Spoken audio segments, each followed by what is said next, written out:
Okay, today we're going to be looking at the geometric mean. The geometric mean is, between two numbers, is the positive square root of their product. So if you take two numbers and multiply them together and then take the square root of it, that is our geometric mean. Remember, mean is kind of like our average. We normally do an arithmetic mean where you add things up and divide. Well, geometric mean works a little different. You multiply them and you take the root of them. We're dealing with two things. We only have to deal with square roots. Okay? So, they have here 12 and 3. So looking at 12 and 3, if I go through and multiply 12 times 3, well, 12 times 3 is 36. And the square root of 36 is 6. In this example over here, I have 8 and 4. Well, that one will give me square root of 32. A lot of our problems we're going to have are going to ask us to put these in simplest radical form. Simplest radical form means that our final answer is going to look something like this if it's not a perfect square. So to do that, we're going to go through and take and find what's my perfect square. In this case, it is 16. The square root of 16 is 4. My 2 then just stays in the house. Okay? There will also be occasions, though, where they're going to say, hey, I need this as a decimal. In order to get this as a decimal, we go through and just punch it in a calculator and we find out, oh, it's just 5.7. So looking at these things now, we're going to go through and let's do a couple of these together. So looking at this first one here, to find the geometric mean between 4 and 4, I'm going to take and say x is equal to the square root of 4 times 4, which is the square root of 16, or 4. If it's the same number, it's going to be that number. Looking here at the next one example we have, it says 4 and 6. So to find my geometric mean between 4 and 6, I'm going to multiply 4 times 6, which gives me the square root of 24. Well, 24 is not a perfect square. So I need to take and think, what's my largest perfect square that goes into 24? Well, it's 4, so I'm just going to pull it back apart. It's 4 times 6. The square root of 4 is 2, so he comes out. And my 6, he's going to be chilling in the house. So I have 2 square root of 6 is my final answer. If they ask you to put it in a decimal form, then I would say, hey, square root of 24. I would get my handy dandy calculator and I would type in square root and 24 and press equals, and I get, it's approximately 4.9. Both of these, this one is what we call an exact answer. This one is an approximate answer. This is an exact. This one is approximate.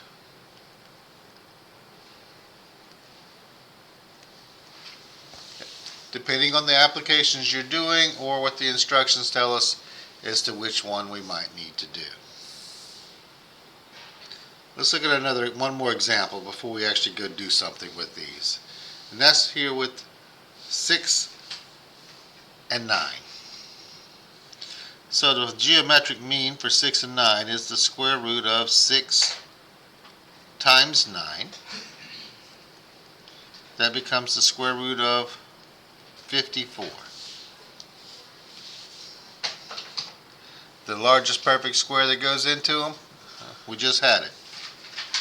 It's 9 times 6. 9 is the largest perfect square.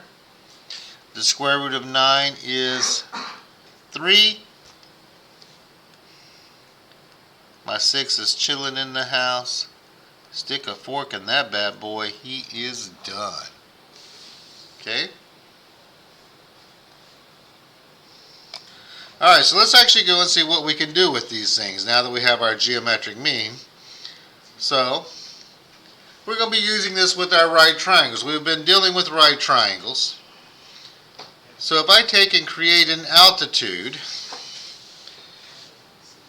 going from my right angle to the hypotenuse, such as this right here, that creates three similar triangles, ABC, ADB, and BDC. Pay attention as to how these things are all lined up. Sometimes it's easier to go through and pull them apart so I can see them better.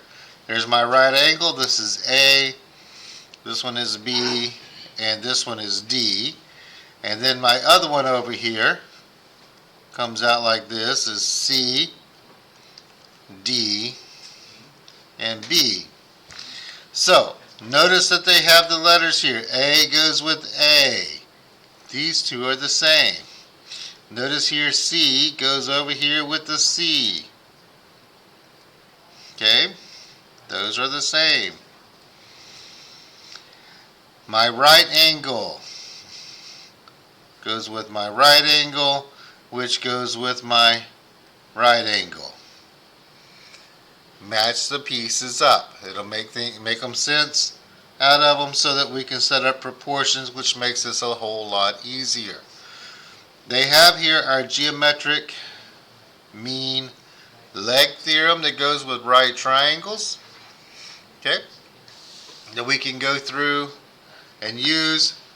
But to me, it's just as easy to think about them, pull apart, and set up our proportions. So let's look down here. They've got examples up here worked out for us. But let's jump down here and do one of these together. Let's do number 1 right here. It says, hey, find what x is. Well, I'm going to pull this apart so I can see what's going on here. Here's my right triangle here. This is 1. This is x. Here's my other right triangle over here. This one is 3. This one is x. Okay. So looking at this, I know that these things are similar, each of these triangles. Since these triangles are similar, I know that this leg, which is my long leg, goes with this long leg. Okay. And then I also know that this leg goes with this leg. So I can now set them up in a proportion. You can use a tic-tac-toe grid or anything like that. So I have my one on the left, one on the right, because I have two triangles. I have the blue leg and the green leg. So the left one, the left blue leg is 1. The left green leg is x. The right blue leg is x. And the right green leg is 3. I'm going to go through with that now and multiply. X times x is x squared. 3 times 1 is 3.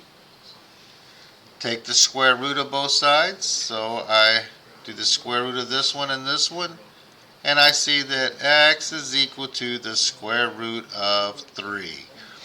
And that's all we have to do with every one of these. Here we go.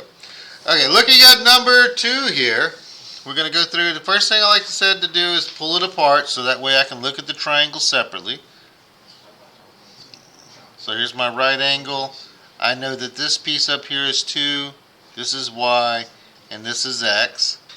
This triangle here is, so then the next one right here, this piece is going to be x, this is 5, and this is z. Also here, notice I needed my hypotenuse for this one coming across, the big one. My marker works correctly here, there we go. 2 plus 5 gives me 7 for that piece.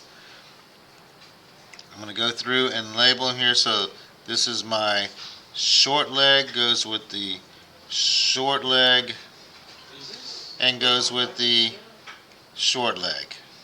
Okay? Next, I'm going to take and change this to yellow now and say, okay, I have here my long leg goes with the long leg, which goes with my long leg. And then I'm going to take and do one more to get my hypotenuse, goes with my hypotenuse, and goes with my hypotenuse.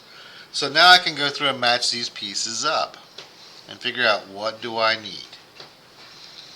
Well, I can set up with these top two triangles here to find my x. I can go through and set up my left one and right triangle. So I can do the blue and the yellow.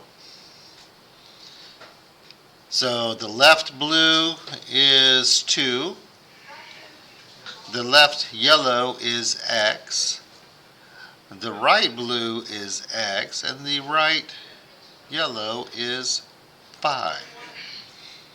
I go through and multiply, so I get x squared is equal to 10, and then x is equal to the square root of 10 when I take the square root of both sides.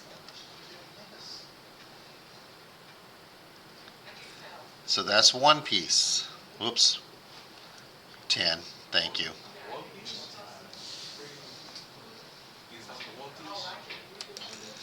So now I've found out x's. Now let's go see where my y is.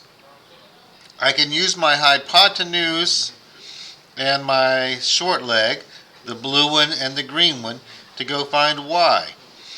So I'm going to set up another tic-tac-toe grid here, and I'm going to use the small triangle and the big triangle, and I've got the blue piece and the green piece.